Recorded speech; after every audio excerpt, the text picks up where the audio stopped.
you for joining Anne's Art Desk. These videos are brought to you by the City of Palo Alto and the Palo Alto Art Center Foundation. So here's my can opener, and I'm just going to draw it not by looking at it, but by feeling it. It's very, very useful if you don't if you don't move the object and you don't lift your pen, because it's really hard to find your place again. So this is sort of like a turbo blind contour drawing.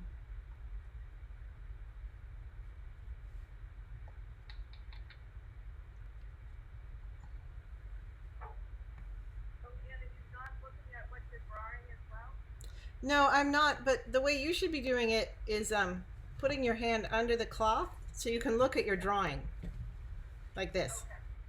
Whereas I'm kind of drawing it blind, just by the way I feel. It'll come out quite screwy, quite messed up, but this is a really wonderful way. Here, now I'm just going to look at my drawing. As soon as you do this, all your words go away because you're actually observationally drawing.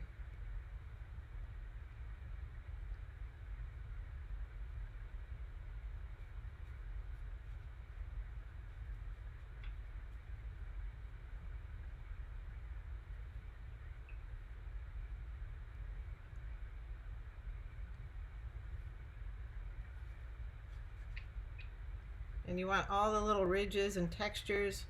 If your object has text in it, like inlaid text or something, you might want to include that. There's this little point down here.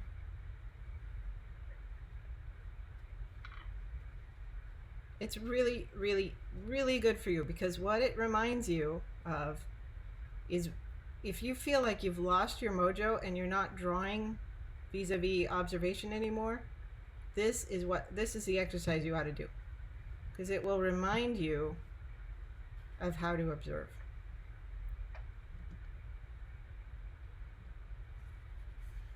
And something that keeps it on track is if you're not looking at your object, but you are looking at your drawing, then you can draw a fairly realistic looking object. Whereas a blind contour is going to be fairly whack no matter what you do.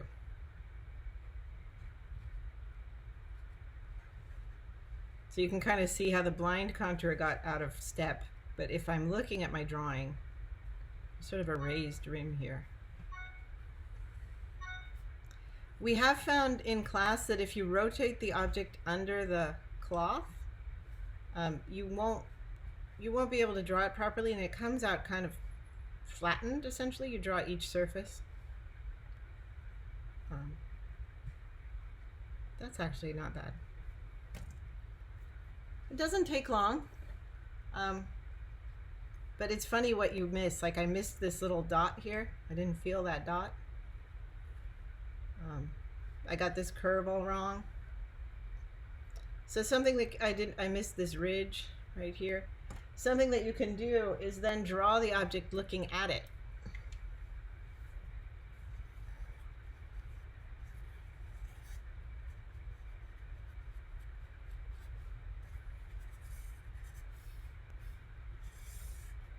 And see how different your drawings come out.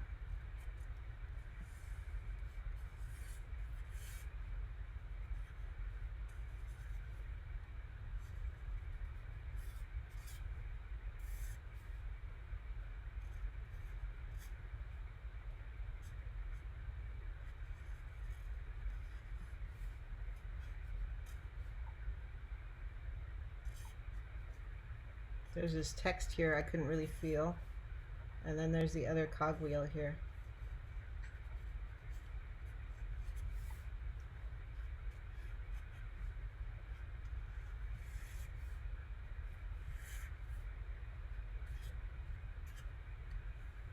And then this big old thing out here.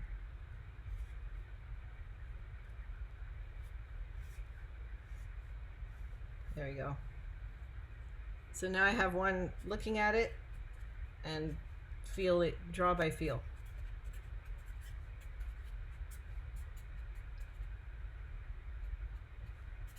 Which is kind of fun.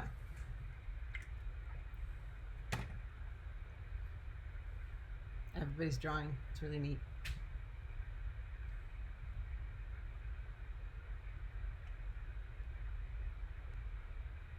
Very cool. And if you want, and you finished one, you can hold it up to the camera and show us what you're doing. I kind of like them.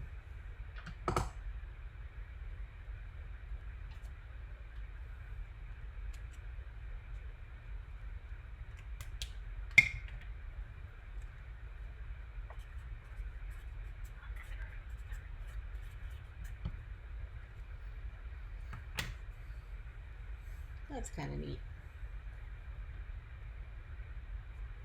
All right. Let's see. I can see Kim's. Cool. My can opener is not as intricate as yours.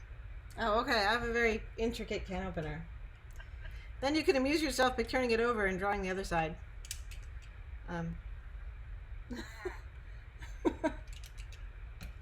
Okay.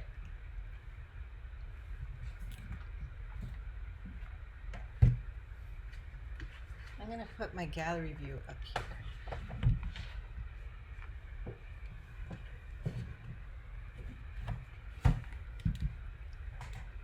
There we go.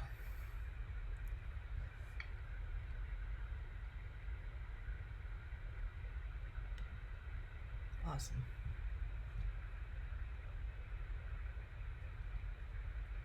All right.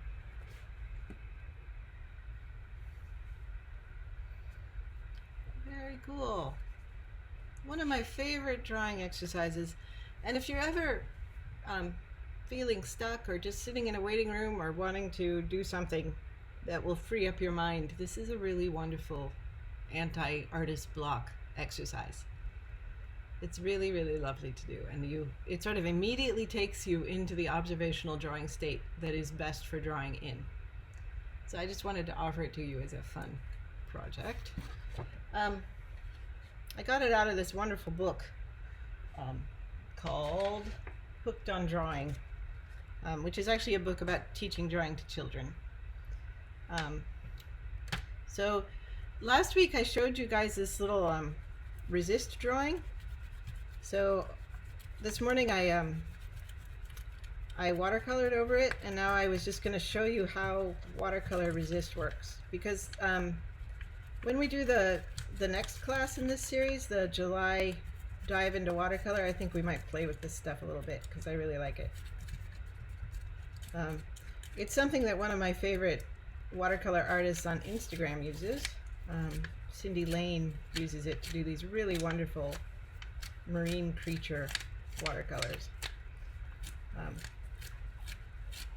So you get to see you kind of remove the rubber cement, or the mascoid, I guess is what you call this stuff, and then you get these beautiful white lines that got preserved, which is pretty fun. I'm not sure this particular piece of artwork is worth it, but there you have it. It looks like silk painting or something like that when you're finished. Has to be absolutely dry to work. Which is kind of fun. Anyway, we may use some of that for the next class. Just wanted to finish that one up because I talked about it last week. All right. It's hard to get it all off. You can feel whether it's on the paper or not. Oh, there's some here. All right. So then last week we were talking about rough drafting and how to make a finished draft. And so I kind of did it two ways this week. I did a little bit in my, let me just hold it way up, get it focused on. So I did a little bit in my cool editing program that isn't Photoshop or Adobe, but it's really not finished. I didn't like a lot of things about the final draft that I did in the computer program. Let's see, such as the whiteout shows, and I would have to repair that with a rubber stamp tool. This white in the background is different from this white, so there's some adjustment layering that needs to be done. Um, these look too formal. They don't fit the feel of the drawings. So the text boxes look much too formal and rigid for the way the drawing is. So then I bounced back to the real world and I did this, which I like much better. This is something that I would feel like with a little bit more work, I could take a nice photo of it and send it to somebody. Something that did happen just in the mess on my desk is this white paper got messed up. Something rubbed on it. Um, so I should just be more careful with my drawings because that's just bad luck and bad management of my originals. That's just one of those things. It's essentially why I didn't go into science illustration. Is this kind of thing tends to happen to me. So um, just decided, given my propensity for chaos and mess, I ought to do art that is chaotic and messy. But I kind of like what happened here, where I put the two drawings together next to each other, and I'm sort of envisioning that there's a paper fold here, and this is a double spread in a magazine, which I think is kind of cool. Like you would open it, and the story would be there. So I put in some captions here and compared the two drawings to each other in terms of kind of what's in each bit. So I doubt you can read them, and I'm not sure, do you guys want me to read them to you? But each one says, you know, what's different. So few bugs and no undergrowth dependent birds over here. Weeds are embedded in packed earth and difficult to remove. Soil is bare and dry, and the earth is exposed to sun and wind. Earthworms are curled up in pockets of moisture low in the soil layers. So that's this side. And then over here it says undergrowth animals abundant in the ecosystem. So I drew some little arthropods I see in my garden a lot. Spiders, ladybugs, ants, roly-polies, bees, and centipedes. Many active insects and worms living in the soil under the mulch layer. And then soil horizons well developed with moisture throughout. Then I actually took my main character and I shrunk him down on my Xerox copy machine and then cut him out and gave him a frame, which I think looks pretty nice. And I would also probably add a little text box right here. I cut out a bunch of these that were kind of the same and say spotted toadies love rich undergrowth or something. And then I put these two sort of persuasive argument things where I said, add mulch to your garden, increase species richness and diversity, and lower water needs, easy weeding, and bird friendly. And then over here I decided that probably most people don't know the definitions of species richness and diversity. So I said species richness, number of species in an ecosystem, and species diversity, differentiation of species, how many different organisms you have. Which is sort of a difficult, this isn't the best way to phrase it. It's sort of a more subtle difference. Let's see. Species richness can be high, even if you have, say, 10 different species of mangrove, but if you don't have other organisms in other classes, you have low species diversity because you only have mangrove forest. But what actually happens in mangrove is you have 10 species of mangrove, and then you have birds, fish, beetles, crabs, arthropods, microorganisms, and that's where you get the species diversity. You have a wide variety of animals and plants that use, and bacteria that use the ecosystem. So I wanted to have a little, since I use the jargon over here, I then have to define the jargon over here. So what do you guys think? Does it make any sense? If you, yeah, oh yeah, if you saw this in a magazine, would you learn something from it? Yeah. Are there bits that you would wish were different? Yeah. So if you put that little token in the middle of the page, when they print it, wouldn't they have to cut your token in half? Yeah, they probably would. So it's possible that it should go like that. Yeah. You know, this is actually kind of neat because um, I got the idea for these little collaged elements from working in Photoshop or working in a video editing system. And I actually find that the collage elements in real life make working with the make laying this page out quite nice. I actually think what I would do is this, because I don't want to cover up that little earthworm there. I think he's important.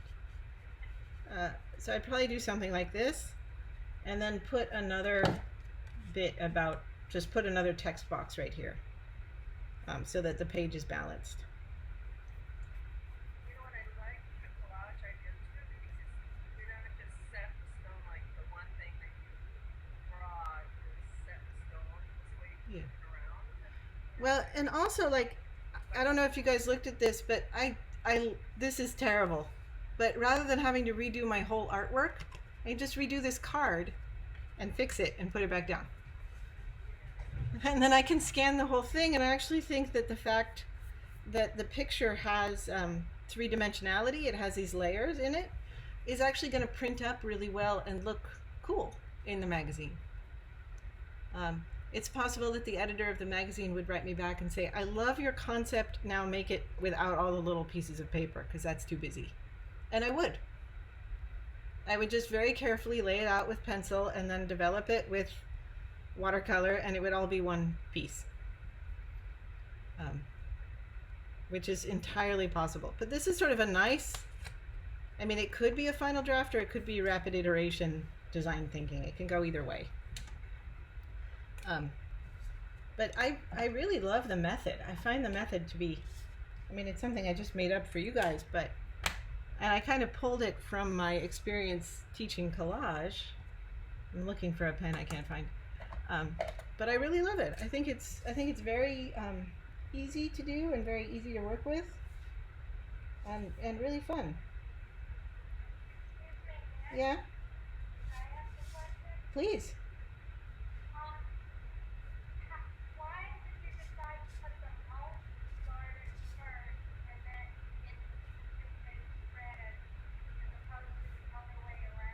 That's a good question. Um, I'm not sure.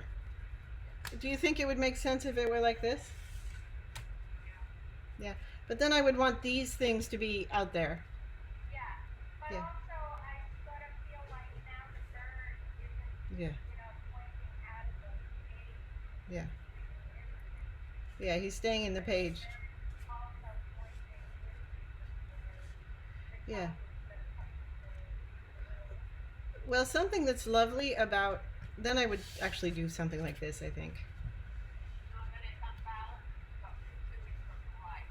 Maybe too is heavy on the right. Oh, too toey heavy on the right. Okay. I didn't say that the way that the text was fine. Okay. What I would actually do is redraw the toey and flip him. Yeah, So they're pointing toward each other. yeah, that makes a lot. That was, yeah, And then these go outside and there you have it. yeah. Yeah, I think it's cool. Yeah. And move the lettering to the left where the airfoil is. Yeah, both of these would go out here Yeah, like this. that way when you're reading from left to right, you go from, So it would then go like this. See, you guys are good at this stuff.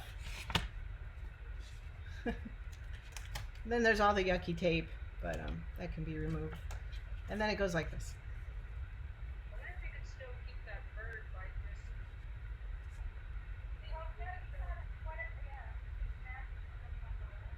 Yeah, so this would get flipped either digitally or in real life. I would just redraw it and have it face the other way.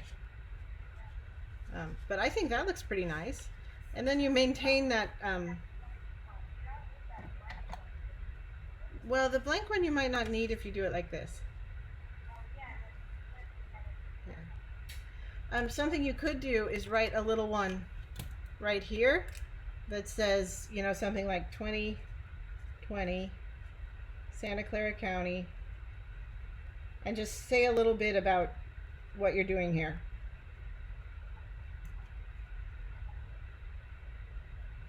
And just have one that gives a few details about time and place, which might be important. Maybe it goes like this. And it would also be like where a signature goes. Where's the name?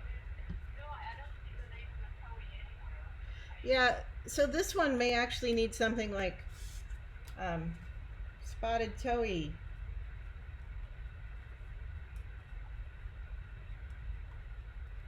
Love mulch. And maybe you say something more scientific than that you've thought about a little bit. But something like that. It's quite common in the magazines I'm thinking of for an image to cut at the spine. As long as you don't cut it right through the eye or something that would be mentally disturbing, it'd be fine. Or you could go like this. I don't know. It's getting closer. You guys are good. um, so yeah. Well, it's funny to look through the computer because things are backwards. But I kind of like that. It's kind of sweet. I remember in my originals I had thought of doing something like this where there's sort of a gallery of creatures you find, arthropods in particular, and I didn't get that done, so that might appear, across the bottom or something. Like down here maybe there's a little arthropod gallery. Something like, just little species spotlights essentially. Like that. Yeah, it could be fun. But it's funny how far, I've put a lot of work into this drawing, and it's funny how far it is from being done. Yeah, designers are always like, the first 30% is tremendously good fun. And then it's good work until the last sort of 90%, and then that last 10% is really hard to close in on. Because that's where the sort of perfection and quality has to appear. So it's interesting how hard it is to get to that very end point of completion. But anyway, it's pretty cool. So let's see, still to do. Reverse this guy, write something sensible here.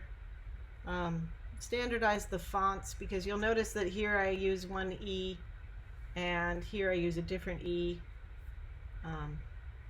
So the font has to be super clear if it's going to be handwritten.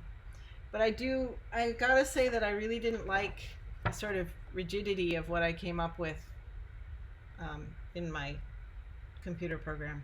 I thought that was just terrible. What you would probably do to bring this to a professional finish is to handwrite all these so that they're perfect, no matter how many times it takes, and then make each one a little image inside a photo editing program, and then place them on top of the scanned images